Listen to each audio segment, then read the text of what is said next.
What's up, Average Dad fans? Welcome back to another video.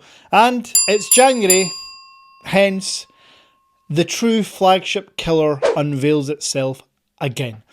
Nubia have come out with the Z70 Ultra. This video will tell you all the specs, an overview from the outside to the inside, all the features, the camera, lots of cool stuff, all for a truly flagship killing price. Let's go.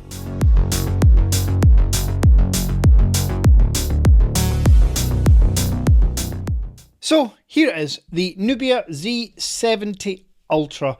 One of my favourite times of the year. Last January, the Z60 Ultra got so many views and positive admiration from so many people, and rightly so.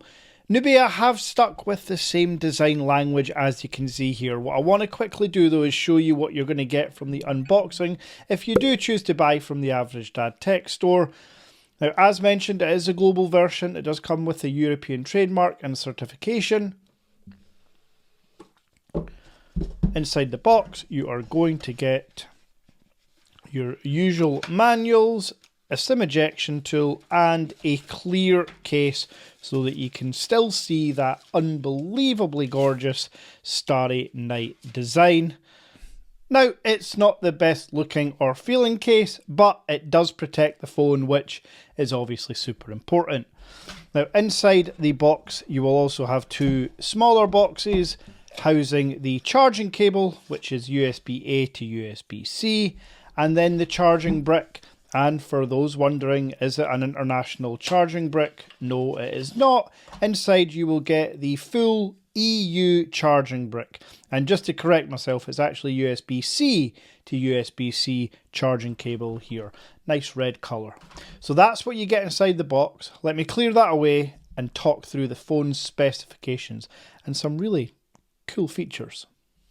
Now, to give you a fair representation of the Z70 Ultra, it's actually important that I start off telling you the price.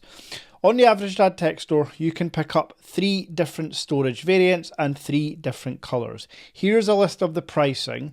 Ultimately, you can go from 256GB for £650 or £649, all the way up to 1TB for £849.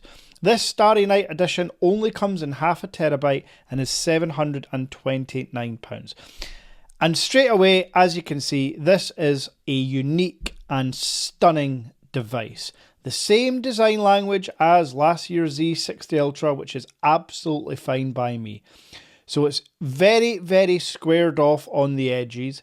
It's a full flat panel, 6.8 inches, which gives you a near-on 100% screen-to-body ratio because these bezels are also super thin. Now, there is a selfie camera, it's under display, and we'll talk about that soon.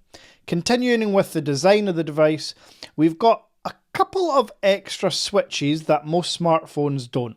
First of all, let's talk about the usual, the volume rocker up and down, and then the red accented power button.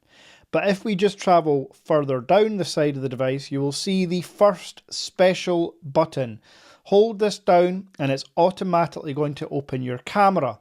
In the settings menu, you can actually decide if you want this to open your camera at photo, video, street mode.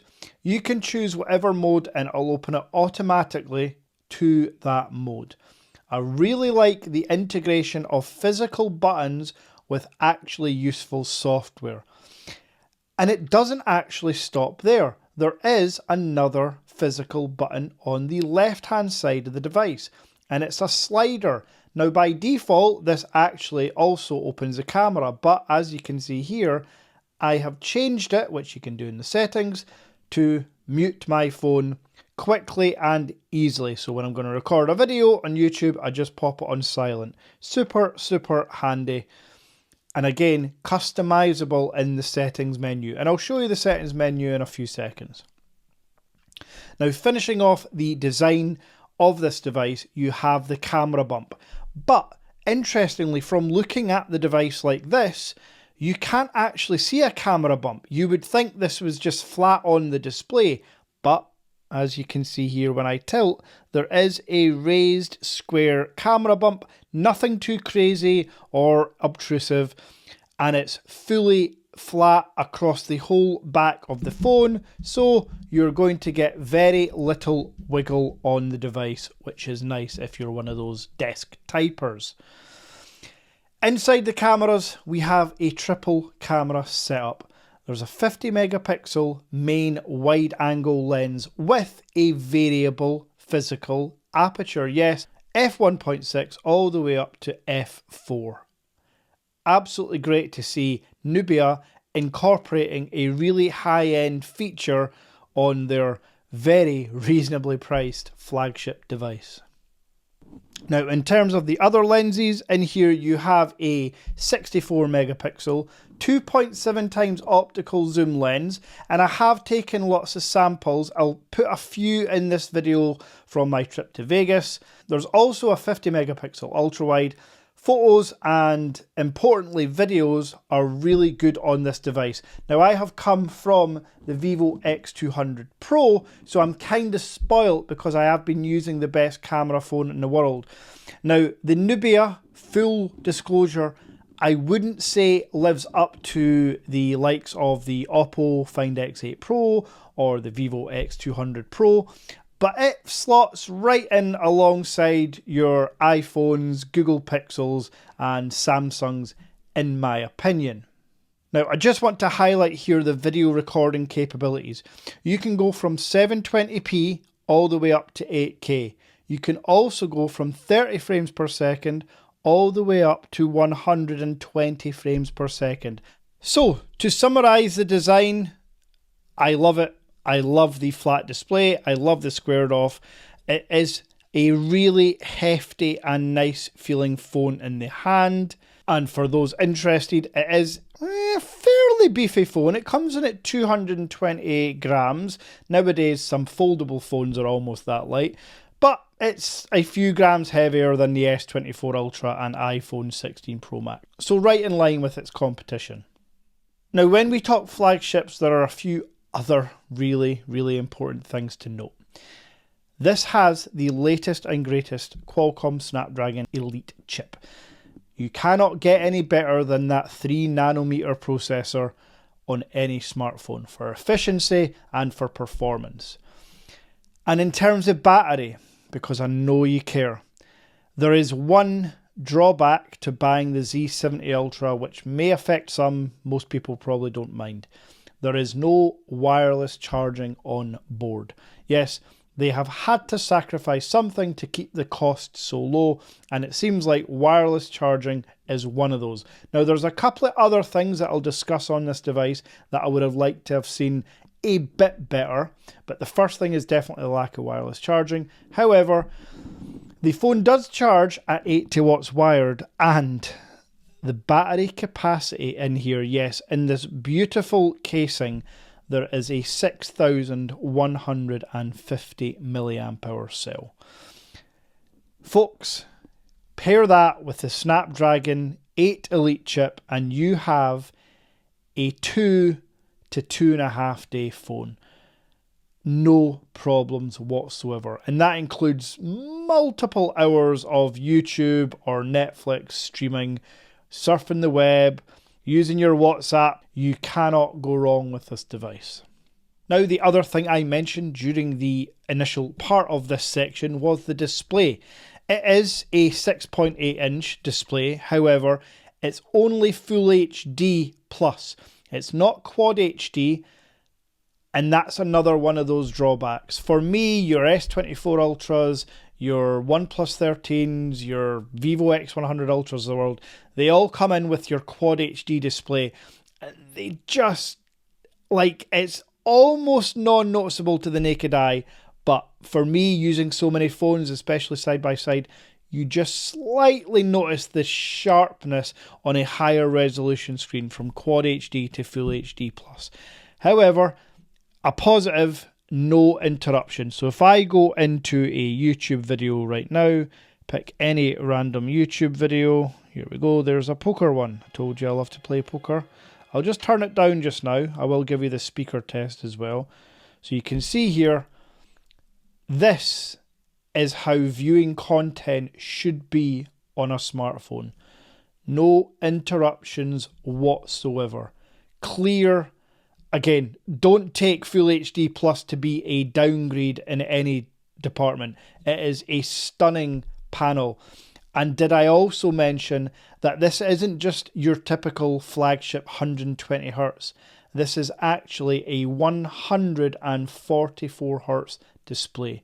Yes, taking a leaf out of their sister Red Magic company, this is a far superior refresh rate screen to any other camera focused flagship phone. And I just want to kind of highlight that for Nubia. Nubia absolutely blew me away with their Red Magic 10 Pro. And it has a 165Hz panel. But it's basically this phone. However, they've decided we'll go for the gamers and add a fan and a higher refresh rate.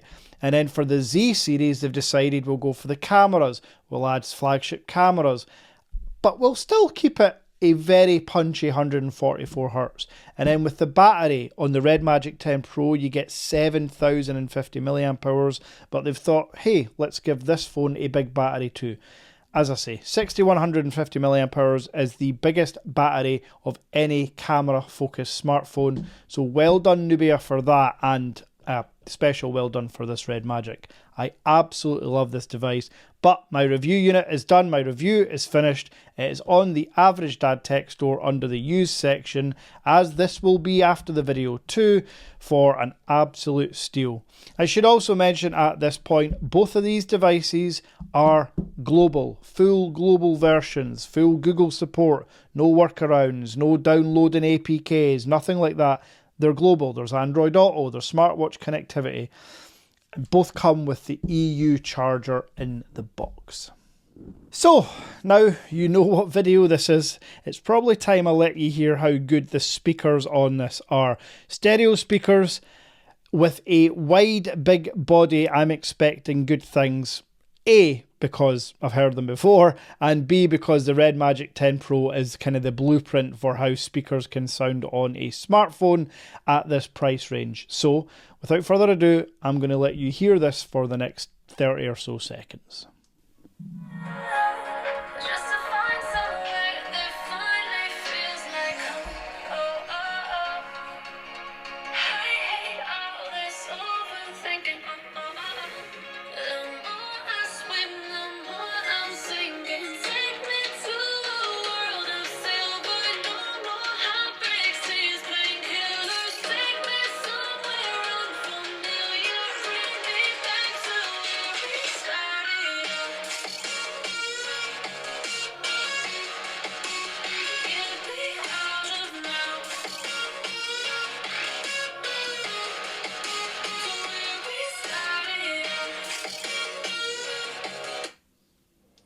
So there we have it. That's the speakers. That's how the display looks. That's the battery.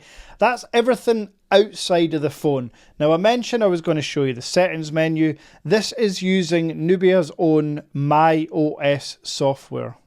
There we go.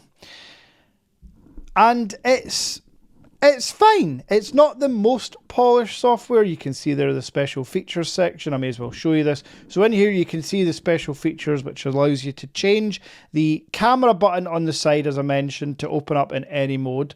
But there's also the sliding switch up in the top left it shows you, and you can actually change that to be basically anything on the phone. You're not restricted to the camera unlock, which I have changed to the volume up and down. Now again, in the settings, it's an Android device. You're getting nothing out of the ordinary here. There is a lot of customization here, so if you go into your themes and wallpapers, Nubia let you basically change every single inch of this phone. Obviously you've got your wallpaper, your lock screen, your always on display, your icons, your charging, your animations, your text. Everything in here you can just change up as and when you please to your heart's content. And then as mentioned in the display, I always go dark mode. I always put to the highest resolution. And as you can see here, I've also put to 144 Hertz. But you can change that to 60 or 90 or 120. You can see all the choices here. But I always go highest resolution, highest frame rate. And then just to show you here, there's Android Auto on the device in the settings menu as well. So you just connect that to your car. Works seamlessly depending on your car. No workarounds. As mentioned, this is a global ROM device. Now there's also some other features here. Obviously AI is the buzzword of 2025, so everyone's talking about. Side note, LG, the press conference I went to at CES, they've decided to call their AI affectionate intelligence. You do you, LG, but we all know it's robots going to take over the world soon. So Nubia's AI integration is essentially looks like just a sidebar, which is fine. So I've got the sidebar turned on. If you just swipe in from the left or right, you can open up any app. So if I open up emails, that'll go into a floating window. Or if I want to go to, let's move that out the way. And then if I want to bring up the sidebar again and open YouTube, I can do that in split screen. Here you can see you can pick another app. Here you can see you can pick another app as well. So let's open up Spotify, which I'm not logged into. Yeah, it's multitasking gestures, which you can control and move to your heart's content. Floating windows as well. So you can have two floating windows and two split screens on the one 6.8-inch screen, which is, yeah, fine. However, I am not the biggest multitasker when it comes to my candy bar phones. As you all know, I love a foldable phone for that. The battery, as mentioned, is absolutely huge, and this 42% remaining will last me the rest of today very, very comfortably. So that's your Nubia. The insides, the outsides, the price, the features, everything you need to know about this true flagship killer. Let's throw it back to me in the studio. So there we have it. That's the specs, the features, the insides, the outsides, all the flagship stuff that you look for from a flagship device, but all packaged in a very, very reasonably priced deal. Yes, as mentioned through the video, just a reminder, you can get the 256GB version of the Z70 Ultra in black and yellow for £649. You can go all the way up to a terabyte in the black colour for £849. And if, like me, you've got your eye on the Starry Night and think this is the best looking phone, £729 for the half terabyte version. Global versions, EU plug, shipping today. Hopefully you enjoyed that little first impression / overview specs. I'll be back soon with more content, and I have a phone arriving today that I've never had from this company before. They're Japanese. I'm going to let you guess. Leave a comment down below if you know what phone I'm getting today. Another clue, it's a proper flagship with proper cameras. Until next time.